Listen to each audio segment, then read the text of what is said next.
Battle at Mount Miwu. Filipino Battalion versus North Korean soldiers. Chapter 1. Setting the stage. The cold, the call, the mission. The wind howls across the Korean hills. It's November 6, 1950. Darkness creeps in. But somewhere 5 kilometers south of Sinkye, Filipino soldiers are about to face an ambush that will test bravery, sacrifice, and brotherhood like never before. This is Battle at Mount Miwu, an unsung clash in the Korean War, full of courage and horror you probably don't know. They had come far, under bitter cold, dripping frost, with supply lines stretched thin. The Filipino Battalion Special Force had one mission: guard the Gaesung-Pyongyang main supply road. This road carried lifelines, food, ammunition, reinforcements for United Nations forces. If it was cut, many lives could be lost. The assignment was dangerous, the terrain rugged.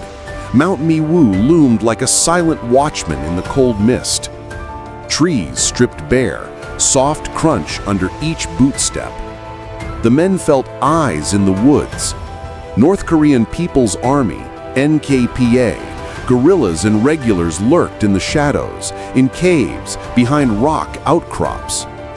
We don't know exactly how many Filipino soldiers stood at Mount Miwu that night, but every man understood they were far from home, guarding a fragile lifeline.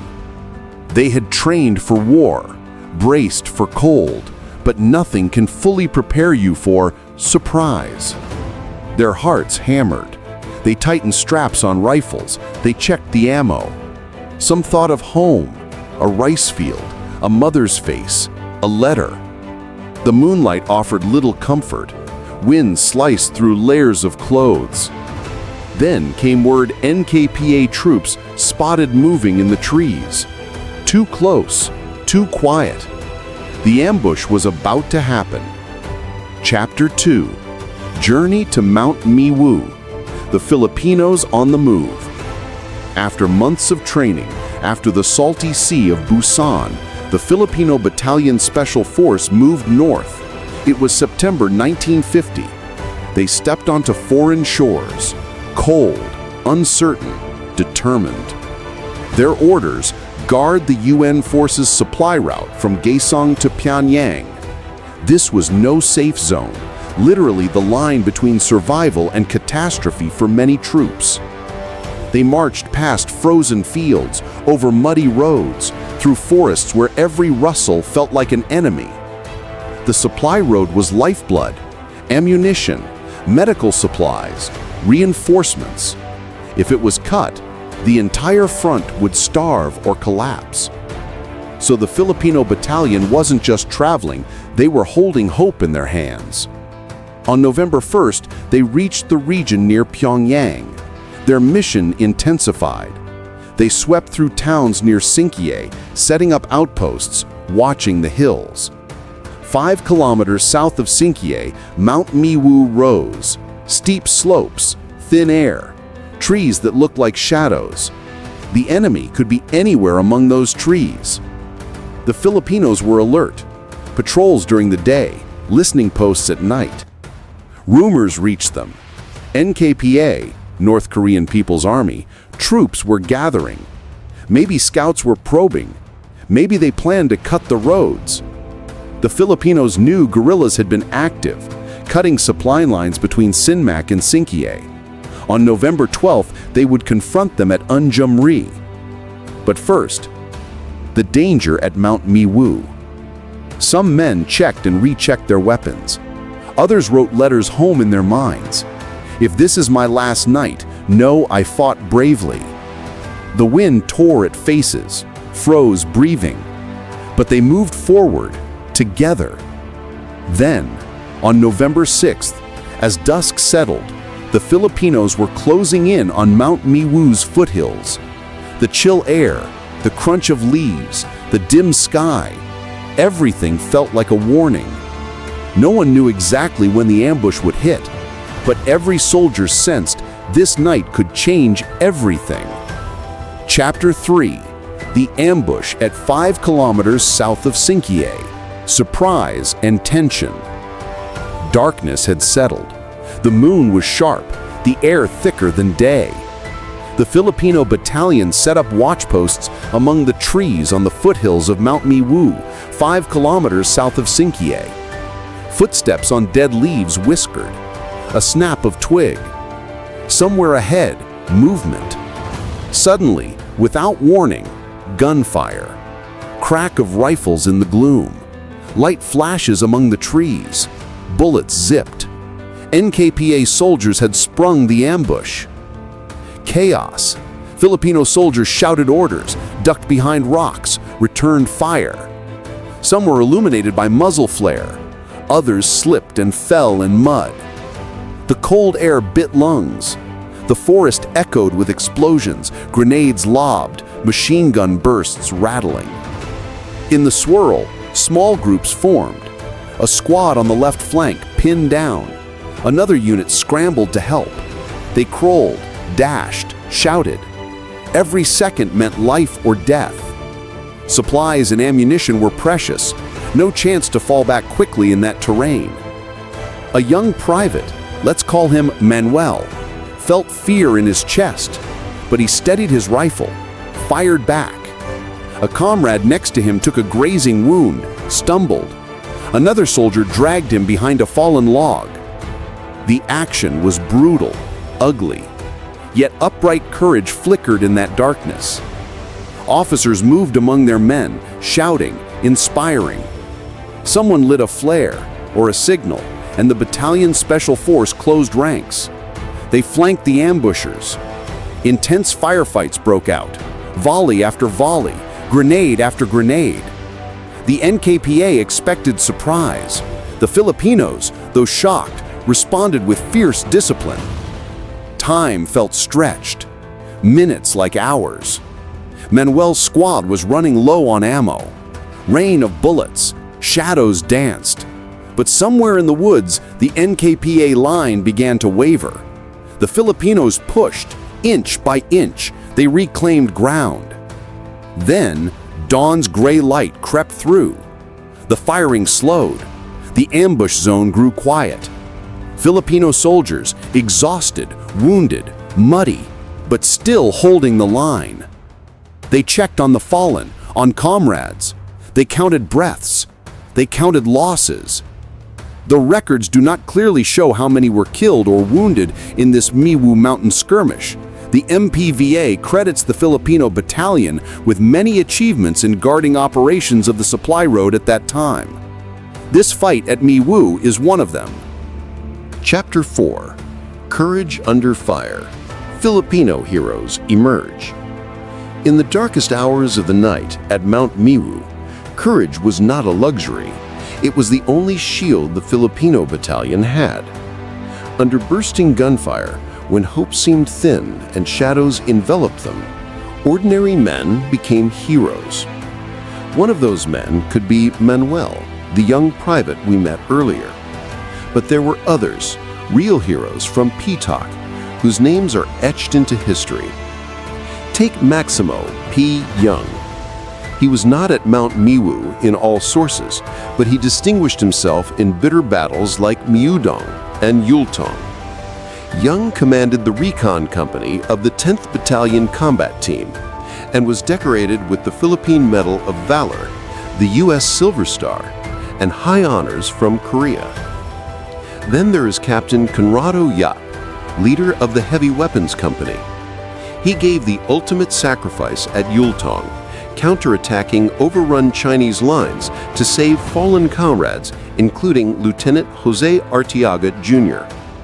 He earned the Medal of Valor, Distinguished Service Cross, U.S., and Taeguk Order of Military Merit, South Korea. In the Mount Miwu battle, while we don't have full names in all reports, we know that officers moved among the lines, encouraging men to stand firm. Squads gave up warmth, gave up safety, just to hold their positions. When NKPA fire pressured their flanks, Small teams fixed bayonets, threw grenades, whispered "advance," then did it. Imagine a sergeant crawling up a slope under withering rifle bursts, dragging wounded men to cover. Or a radio operator, hands shaking, sending a vital call for reinforcements or ammunition. Not because they planned to be heroes, but because that moment demanded it. The Filipinos at Mount Miwu refused to let the enemy road be cut. They refused to let darkness silence their voices. Each shot fired was not just for survival, it was for the fallen, for home, for honor. They held ground in the face of surprise. They rescued comrades. They used every ounce of discipline, training, and heart they had. They proved that even when you're outnumbered, even when the terrain is harsh, even when fear is real, courage can still burn bright. If you're feeling inspired by these brave stories, please like this video, comment below what courage means to you, and subscribe to support more untold tales of heroism from history. Your support helps bring these stories into the light. Chapter 5. Outcome and Cost. What was won and what was lost? When the smoke cleared over Mount Miwu, the Filipino Battalion stood bloodied but unbroken. They had done more than just survive an ambush. They protected something far greater than themselves. The supply route from Gaesung to Pyongyang stayed open. The lines of communication remained intact. The UN forces could still receive reinforcements, medical supplies, ammunition. Because of them, many others lived. According to the South Korean Ministry of Patriots and Veterans Affairs, the Filipino Battalion Special Force, quote, accomplished many achievements during the Gaesung-Pyongyang main supply road guarding operation, unquote, including their fight near Mount Miwu on November 6, 1950. They also later defeated guerrilla forces cutting the road between Sinmac and Sinkye near Unjeom-ri on November 12. That said, the cost was real. Though there's no clear public record that spells out exactly how many Filipino soldiers died or wounded at Mount Miwu, every mission like this carried risks: frostbite, exhaustion, fear, loss. Every victory meant someone lagged behind, or wrote a letter never sent, or left a pair of boots empty. Beyond immediate casualties, the toll weighed on spirit and body. Soldiers haunted by what they saw: the long nights, the sudden explosions, the friends who fell. But also the memories of courage, determination, helping a wounded brother, refusing to yield ground in darkness. And there was honor. Their deeds at Mount Miwu became part of the untold ledger of Filipino bravery in Korea. Later battles, Myeongdong, Yultong, Hill Erie, Christmas Hill, became better known, but Mount Miwu was one of the early tests. Did these men have what it takes? Yes. They answered yes. When we measure cost, it is more than bodies. It is broken, frost-bitten hands securing rifles, trembling voices giving orders, mothers waiting. Yet the prize was preserving lives beyond those in their own unit. Many others in the UN lines owed their survival in part to this guard duty, this struggle on Mount Miwu. Chapter 6. Legacy and Inspiration. Long after the last shots were fired, the battle at Mount Miwu and all PEFTOK's deeds left a bright legacy. It's more than a name in dusty archives. It's living history. Its courage remembered through generations. One legacy, personal stories preserved. Colonel Alfredo Lai Caton's diary, for instance, offers real voices from that time. Letters home, fears in winter nights, hopes and heartbreak. His granddaughter helped publish Alfredo's diary, a reminiscence of a Korean War veteran, in 2024, so young Filipinos today can read what a soldier truly felt. Another honoring heroes publicly.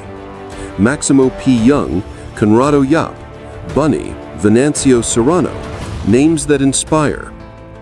Young got Korea's highest military award, the U.S. Silver Star, and the Philippines Medal of Valor.